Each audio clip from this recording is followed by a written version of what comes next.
നമസ്കാരം. മ്യൂസിക് സ്റ്റേഷനിലേക്ക് എല്ലാ പ്രിയപ്പെട്ട പ്രേക്ഷകരെയും വളരെ ഹൃദ്യമായി സ്വാഗതം ചെയ്യുകയാണ്. ഇന്നത്തെ നമ്മുടെ ഈ സംഗീത യാത്രയിൽ നമ്മോടൊപ്പം പങ്കെടുക്കുന്നത് പ്രമുഖ ഗായകനായ ശ്രീ സുരേഷ് ബാബുവാണ്. അദ്ദേഹത്തെ നമുക്ക് പരിചയപ്പെടാം. നമസ്കാരം. നമസ്കാരം. മ്യൂസിക് സ്റ്റേഷനിലേക്ക് സ്വാഗതം. സ്വാഗതം. ആദ്യമായിട്ട് ചേട്ടൻ്റെ സ്ഥലത്തെപ്പറ്റി തന്നെ ഞാൻ തുടങ്ങാം. എവിടെയാണ് സ്ഥലം? ശരി, കൊല്ലം മാടനട, കൊല്ലം പാട്ടത്തിക്കാവ് അമ്പലത്തിൻ്റെ ഓപ്പോസിറ്റ്. ഓക്കെ. അപ്പം കൊല്ലത്തെ ഇത്രയും കുറേ വർഷങ്ങളായിട്ട് ഇവിടുത്തെ പ്രധാന വേദികളിലെ എല്ലാം ഗായകനാണ്. പോവാത്ത സ്ഥലങ്ങളും ചുരുക്കമാണ്, പോവാത്ത വേദികളും. കൊല്ലത്ത് മാത്രമല്ല, കേരളം മുഴുവൻ കേരളം നോർത്ത് ഇന്ത്യയിൽ, പഞ്ചാബ്, ഗുജറാത്ത്, ഓക്കെ, ബോംബെയിൽ, ഇവിടെ എല്ലാം സപ്താഹ യജ്ഞത്തിനൊക്കെ പങ്കെടുത്തിട്ടുണ്ട്. സപ്താഹ യജ്ഞത്തിനും പോകുന്നുണ്ട് അല്ലേ? ഓക്കെ. സീസൺ ആകുമ്പോൾ കുറഞ്ഞ് പ്രോഗ്രാം കിട്ടും. ശരി ശരി. എങ്ങനെയാണ് കുട്ടിക്കാലം മുതലേ ഈ കൊച്ചിലെയൊക്കെ പാടുമായിരുന്നു. പ്രൈസുകളൊക്കെ ഒരുപാട് മേടിച്ച്, വീടൊക്കെ തീ പിടിച്ച്, അങ്ങനെ വീടും സ്ഥലമൊന്നും ഇല്ലാതായി. ഓ, അത് ശരി. അത് കൊടുത്ത് പിന്നെ വൈഫൊക്കെ മരിച്ചുപോയി. ജീവിതത്തിൽ ഭയങ്കര ദുഃഖകരമായ കുറച്ച് കാര്യങ്ങളൊക്കെ ഉണ്ടായിരുന്നു. പക്ഷെ അപ്പോഴൊക്കെ അതിനെയൊക്കെ അതിജീവിക്കാൻ ഈ സംഗീതമാണ് കലയാണ് കൂട്ടായിട്ടുള്ളത് അല്ലേ? ഓക്കെ. നമുക്ക് ആദ്യത്തെ ഒരു പാട്ടിലേക്ക് കടക്കാം. അത് കഴിഞ്ഞിട്ട് നമുക്ക് കൂടുതൽ വിശദമായി പരിചയപ്പെടാം. അത് ഏത് പാടാൻ പോകുന്നതാണ്? ഒരു ഭക്തിഗാനം. ഐശ്വര്യമായിട്ട് നമുക്കൊരു ഭക്തിഗാനത്തിൽ തന്നെ നമുക്ക് ആരംഭിക്കാം. യാതൊന്നു കാൺകിലും അമ്മേ നിൻ രൂപമായി, യാതൊന്നു ചെയ്കിലും അമ്മേ നിൻ നാമമായി, യാതൊന്നു ചെയ്കിലും അമ്മേ നിൻ പൂജയായി തുടരുവാൻ എന്നെ അനുഗ്രഹിക്കണമേ ശ്രീജനന്യേ നമഃ. അമ്മയെ കാണണം, അമ്മയെ കാണണം, അമ്മയെ സർവദാ കണ്ണിന്നു കാണണം. അമ്മയെ കാണാത്ത കണ്ണെന്തിനാ, അമ്മയെ കാണാത്ത കണ്ണെന്തിനാ, ജഗദംബയെ അറിയാത്ത തപസ്സെന്തിനാ. അമ്മയെ കാണണം, അമ്മയെ കാണണം, അമ്മയെ സർവദാ കണ്ണിന്നു കാണണം. ചേട്ടാ, അതിമനോഹരമായിരുന്നു കേട്ടോ, പറയാതെ പറ്റില്ല. ഒന്നാമതെ നല്ല ശബ്ദത്തിൻ്റെ ആ ഗാംഭീര്യം ഒന്ന്, പിന്നെ ആ മോഹനരാഗത്തിൻ്റെ ആ ഒരു ഭംഗി, അത് കേട്ട് കഴിഞ്ഞപ്പോൾ മനസ്സിൽ വലിയൊരു സമാധാനവും ഭക്തിയും എല്ലാം കൂടെ കലർന്നൊരു വികാരം. ചേട്ടന് ശാസ്ത്രീയമായിട്ട് പഠിച്ചിട്ടൊന്നുമില്ല. അതിനുള്ളൊരു സാഹചര്യം അന്നുണ്ടായിരുന്നു? സാഹചര്യം ഇല്ലായിരുന്നു. 4ാം ക്ലാസ്സിൻ്റെ ഒരു വിദ്യാഭ്യാസമേ ഉള്ളായിരുന്നു. അങ്ങനെ പാട്ടത്തിന് ഇച്ചിരി. പക്ഷേ എന്നിട്ടും ഇപ്പോൾ ഈ രാഗത്തിൽ അധിഷ്ഠിതമായിട്ടുള്ള ഈ പാട്ടൊക്കെ എത്ര മനോഹരമായിട്ടാണ് പാടുന്നത്. അപ്പോൾ ഉള്ളിലുള്ള ആ ഒരു കഴിവ് അല്ലേ? ഈ സംഗീതം കൂടാതെ മറ്റ് ഏതൊക്കെ മേഖലകളാണ് ചേട്ടൻ? കൂലിപ്പണിക്കൊക്കെ പോകും. കൂലിപ്പണിക്കൊക്കെ ഇടയ്ക്കൊക്കെ അതിന്, പിന്നെ പുരാണ പാരായണത്തിനൊക്കെ ഇടയ്ക്ക് കള്ളനാമജപം, ഭക്തിഗാനസുധ. സാധാരണ നമ്മൾ പാട്ടുകാരെ കുറിച്ചൊക്കെ പറയാറുണ്ട്, അവർ വെയിൽ കൊള്ളാൻ പാടില്ല, തണുത്ത വെള്ളം ഉപയോഗിക്കില്ല, അത്രമാത്രം തൊണ്ടയൊക്കെ ശുദ്ധമാക്കി വളരെ ശ്രദ്ധിച്ച് ജീവിക്കുന്നവരാണ്. അപ്പോൾ ചേട്ടൻ ഇതുപോലുള്ള സാഹചര്യങ്ങളിൽ ഇപ്പോൾ കൂലിപ്പണിക്ക് പോകുന്നുണ്ട്, അപ്പം വെയിൽ കൊള്ളുന്നു, വിയർക്കുന്നു, അതൊക്കെ തൊണ്ടയെ വളരെ മോശമായിട്ട് ബാധിക്കുകയും ചെയ്യും അല്ലേ? അതിനെയൊക്കെ അതിജീവിച്ചാണ് ഇത്രയും മനോഹരമായിട്ട് പാടുന്നത്. നമുക്ക് അടുത്ത പാട്ടിലേക്ക് പോയാലോ? അടുത്ത് ഏതാണ് പാടാൻ പോകുന്നത്? കമുകറ സാറിൻ്റെ ഒരു ഈശ്വര ചിന്ത എന്നുള്ളൊരു പാട്ടുണ്ട്. ചേട്ടൻ്റെ ശബ്ദത്തിന് എനിക്ക് തോന്നുന്നു വളരെ അനുയോജ്യമായിട്ടുള്ള ഒരു പാട്ട് കൂടെ. വലിയ ആർട്ടിസ്റ്റ്. അതെ അതെ അതെ. വേദികളിൽ പാടാറുള്ള പാട്ട് ഇത് പാടുന്നു, ഗാനമേളയ്ക്കൊക്കെ പാടിക്കുന്നു. ആ പാട്ടിലേക്ക് കിടക്കാം. ഈശ്വര ചിന്തയിതൊന്നേ മനുജനു ശാശ്വതമേ ഉലകിൽ, ഈശ്വര ചിന്തയിതൊന്നേ മനുജനു ശാശ്വതമേ ഉലകിൽ. ഇക പരസുഹൃതം ഏടും ആർക്കും ഇതു സംസാര വിമോചന മാർഗം. ഈശ്വര ചിന്ത ഇതൊന്നേ മനുജനു ശാശ്വതമേ ഉലകിൽ. ചേട്ടാ അസല കേട്ടോ, ഈ ഗാനമേള വേദികളിലൊക്കെ ഒരുപാട് പാടി കൈയടി നേടിയിട്ടുള്ള പാട്ടായിരിക്കും അല്ലേ? കൂടുതലും എങ്ങനത്തെ പാട്ടുകളാണ് ഇങ്ങനെ പ്രോഗ്രാംസിലൊക്കെ പാടുന്നത്? പഴയ ഗായകരുടെ പാട്ടുകളാണ്, മൺമറഞ്ഞു പോയ ഓക്കെ. കലാകാരന്മാരുടെ പാട്ടുകളാണ്. 2-3 പാട്ടൊക്കെ ഗാനം വിളയും. അപ്പോൾ കമുകറ സാറിൻ്റെ പാട്ട് പാടി. കമുകറ. എനിക്ക് ഒരു KS ജോർജ് സാറിൻ്റെ ഒരു പാട്ട് കേൾക്കണമെന്നൊരാഗ്രഹം. KS ജോർജിൻ്റെ പാട്ടാണ് ഞാൻ കൂടുതലും. അടുത്തത് അങ്ങനെ ഒരു പാട്ടായാലോ? ഇല്ലിമുളങ്കാടുകളിൽ നല്ലലം പാടി വരും തെന്നലേ തെന്നലേ. ഇല്ലിമുളങ്കാടുകളിൽ നല്ലലം പാടി വരും തെന്നലേ തെന്നലേ.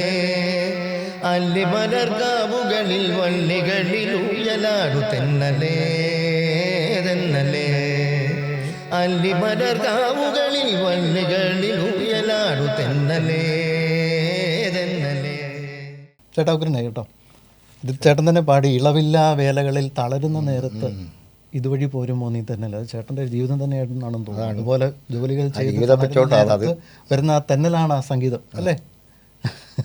ആ പാട്ടിൻ്റെ കൂടെ വളരെ സംഭവം എനിക്കുണ്ട് നേരത്തെ തൊട്ട്. അപ്പോൾ ഇതുപോലെ സംഗീതമല്ലാതെ മറ്റ് പല മേഖലകളിലും പ്രവർത്തിക്കുന്നുണ്ടെന്ന് പറഞ്ഞു. ഏറ്റവും ഇഷ്ടപ്പെട്ട സംഗീതം തന്നെയായിരിക്കും. മറ്റ് കൂലിപ്പണിക്കൊക്കെ പോകുന്ന നമ്മുടെ ജീവിത കാര്യങ്ങൾ അല്ലേ, ജീവിത കാര്യങ്ങൾ എല്ലാം നോക്കാൻ വേണ്ടി അല്ലേ? ഓക്കെ. ഇപ്പോൾ ചേട്ടൻ പറഞ്ഞു ദാസ് സാറ് ഏറ്റവും പ്രിയപ്പെട്ട ഗായകനാണെന്ന് പറഞ്ഞു. പിന്നെ അദ്ദേഹത്തിൻ്റെ ഒരു പാട്ടിലേക്ക് സാറോട് ഒരു ഫോട്ടോ എടുക്കാനുള്ള അവസരവും കിട്ടി. അതെവിടെ വെച്ചായിരുന്നു? ബിസിറക്കാട സ്റ്റുഡിയോ നമ്മളെ കടപ്പാക്കട വന്നു. അപ്പോൾ അദ്ദേഹത്തിന് മുമ്പിൽ 2 വരി പാടാൻ പറ്റുമോ? അല്ല, അദ്ദേഹം കേട്ടില്ല.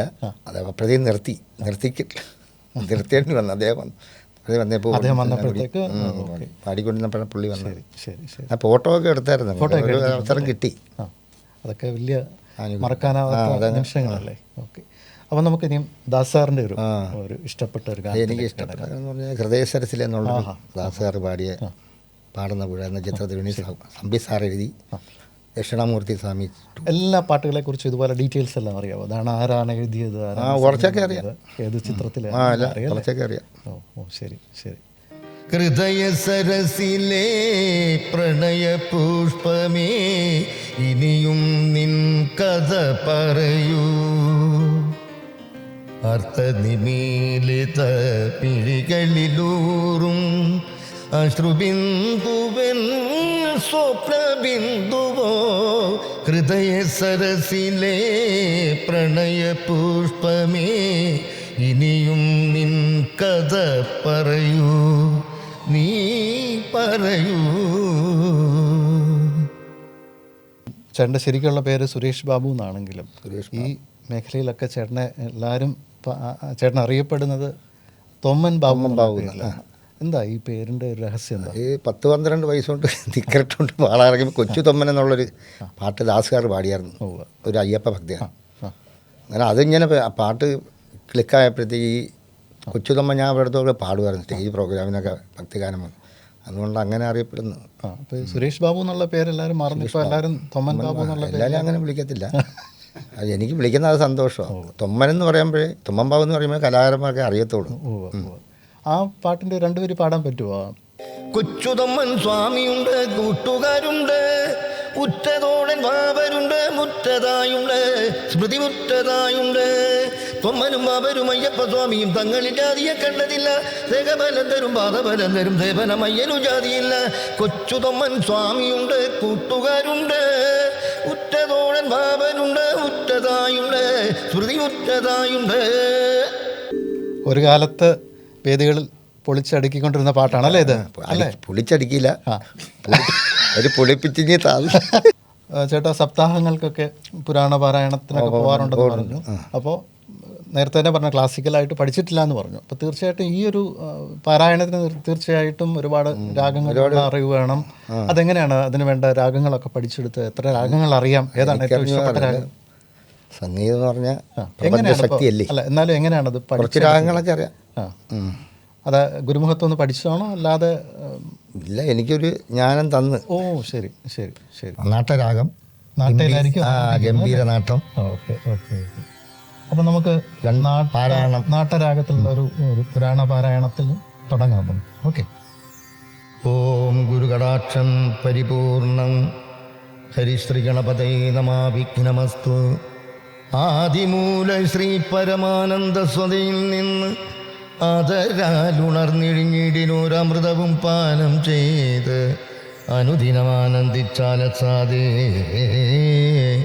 മാനസപത്മത്തിങ്കൽ വാഴും പൈങ്കിളിപ്പെണ്ണേ മാനുഷഭാവം പഴുതായി കഴിഞ്ഞിടും മുമ്പേ മാനസം തെളിഞ്ഞു ദിവ്യാനന്ദ സ്വാഭാവികം സാധിപ്പനെഴുതായ സാധനമേതൊന്നുള്ളൂ സാദരമതു ബാലേ കാലേ ചൊല്ല് എന്നോടിപ്പോൾ ചൊല്ലുവാൻ അനേകമുണ്ട് ഓരോരോ മുനീന്ദ്രന്മാർ ചൊല്ലിയ വേദാന്ത സാരാദികൾ ബഹുവിധം ചൊല്ലരുതവയൊന്നും നമുക്ക് പുരാണങ്ങൾ ചൊല്ലുകയെന്നതും കേൾക്കയെന്നുള്ളതും ചെയ്യാമല്ലോ പത്മാതി പുരാണങ്ങളൊക്കെയും നന്ന് എങ്കിലും ആത്മതത്വത്തെ അറിഞ്ഞിടുവാൻ ഇതേ നല്ലൂ നാട്ടരാഗം വിഘ്നേശ്വര ജന്മ നാളികേരം നിന്റെ തൃക്കാൽക്കലുടയ്ക്കുവാൻ വന്നു തുമ്പിയും കൊമ്പും കൊണ്ടടിയൻ്റെ മാർഗം തമ്പുരാനെ തടയല്ലേ ഏകദന്ത കാക്കണമീ പിയനം. അപ്പോൾ എല്ലാവരും നമ്മുടെ പ്രേക്ഷകരെല്ലാവരും അറിയട്ടെ ഇത്രമാത്രം കഴിവുള്ള ഒരു വ്യക്തിയാണെന്ന് അല്ലേ. പാട്ട് മാത്രമല്ല, ഇപ്പം നേരത്തെ മ്യൂസിക്കൽ ഇൻസ്ട്രുമെൻസിൻ്റെ നാദം, അതുപോലെ തന്നെ പുരാണ പാരായണം, പിന്നെ രാഗങ്ങളിലുള്ള ക്ലാസിക്കലായിട്ട് പഠിച്ചിട്ടില്ലെങ്കിൽ പോലും രാഗങ്ങളിലുള്ള ആ ഒരു അറിവ്, ഇതെല്ലാം അതുല്യം തന്നെയാണ്. എന്താണ് ചേട്ടൻ്റെ ജീവിതത്തിലെ ഏറ്റവും വലിയൊരു ആഗ്രഹം അല്ലെങ്കിൽ ഒരു എനിക്ക് ലക്ഷ്യം എന്നുള്ളത്? വെളിയിലൊക്കെ പോകണമെന്നൊരു ആഗ്രഹമുണ്ട്, പാടാനായിട്ടല്ലേ? പാടാനൊക്കെ ആയിട്ട് തീർച്ചയായിട്ടും നമ്മുടെ ഈ ഒരു പ്രോഗ്രാം അതിനുള്ളൊരു വെച്ചാൽ ലോകം മുഴുവനുള്ള ആൾക്കാർ ഒരു കാണാൻ പോകുന്ന ഒരു ചേട്ടൻ്റെ കഴിവുകൾ കാണാൻ പോവുകയാണ്. അപ്പോൾ തീർച്ചയായിട്ടും പുറത്തൊക്കെയുള്ള ഇഷ്ടം പോലെയുള്ള പരിപാടികളൊക്കെ കിട്ടട്ടെ. നമുക്ക് ഏറ്റവും അടുത്തൊരു ഗാനത്തിലേക്ക് കൂടെ കടക്കാം. ഹൃദയം ദേവാലയം ആനകളില്ലാതെ അമ്പാരിയില്ലാതെ ആറാട്ടു നടത്താറുണ്ടിവിടെ സ്വപ്നങ്ങളാഘോഷം നടക്കാറുണ്ടിവിടെ മോഹങ്ങളും മോഹഭംഗങ്ങളും ചേർന്നു കഥകളിയാടാറുണ്ടിവിടെ ചിന്തകൾ സത്താകം ചൊല്ലാറുണ്ടിവിടെ.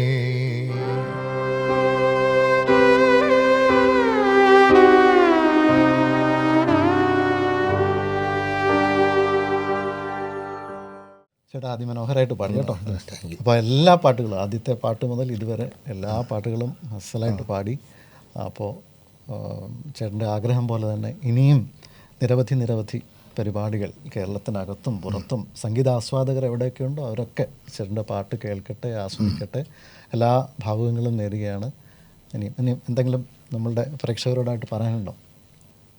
ഈ ചാനലിൽ പങ്കെടുക്കാൻ ഒരവസരം തന്ന ഈ ഷൂട്ട് ചെയ്ത ആ കലാകാരന്മാരോട് എൻ്റെ ഹൃദയം നിറഞ്ഞ നന്ദി നമസ്കാരം അറിയിക്കുന്നു. അതോടൊപ്പം തന്നെ എൻ്റെ എളിയ ഈ ഗാനങ്ങൾ കേട്ടുകൊണ്ടിരുന്ന എല്ലാ നല്ലവരായ പ്രേക്ഷകരോടും എൻ്റെ ഹൃദയം നിറഞ്ഞ നന്ദി നമസ്കാരം അറിയിച്ചോളൂ.